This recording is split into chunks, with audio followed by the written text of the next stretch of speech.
आपली संस्कृती, आपले संस्कार सदा राहू दे आपल्या सोबत. भारताच्या महान ग्रंथांचे आणि काव्यांचे संपूर्ण संकलन. सबस्क्राईब करा तिलक.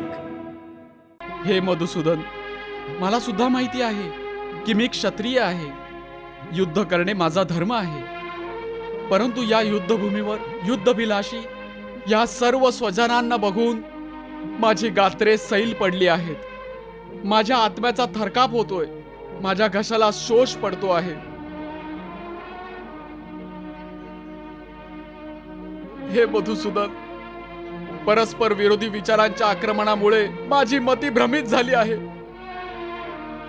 या द्विधेमुळे मला माझा मार्ग स्पष्ट दिसत नाहीये. हे कृष्णा, तू माझा गुरु आहेस, ईश्वर आहेस. मी तुला शरण आलो आहे. आता तूच मला मार्गदर्शन कर. मला मार्ग दाखव. काय उचित आहे आणि काय अनुचित.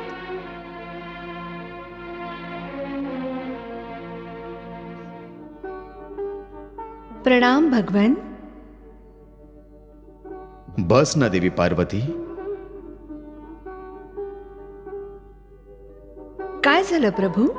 तुम्ही तुमची समाधी अर्धवट का सोडली? तुमची समाधी तर युगानुयुगे सुरू राहते. देवी पार्वती, पृथ्वी लोकात या समयी एक दिव्य घटना घडणार आहे. प्रभू, अशी कोणती दिव्य घटना घडणार आहे ज्यासाठी तुम्ही तुमची तपस्या अर्धवट सोडलीत? आज या पृथ्वीवर जी दिव्य घटना घडणार आहे ते युगानयुगे कधीही घडलं नव्हतं. भगवान श्रीकृष्ण आज आपल्या मानवी अवतारात ब्रह्मज्ञान देणार आहेत. अनादी काळात त्यांनी हे ज्ञान सूर्यदेवतेला दिलं होतं. ते ज्ञान साक्षात त्यांच्याच मुखातून ऐकण्याची संधी मी अजिबात सोडणार नाही.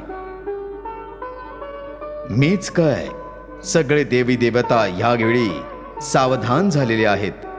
आकाशातून पाताळापर्यंत सृष्टी जणू थांबलेली आहे. जणू काळाची गती सुद्धा थांबली आहे.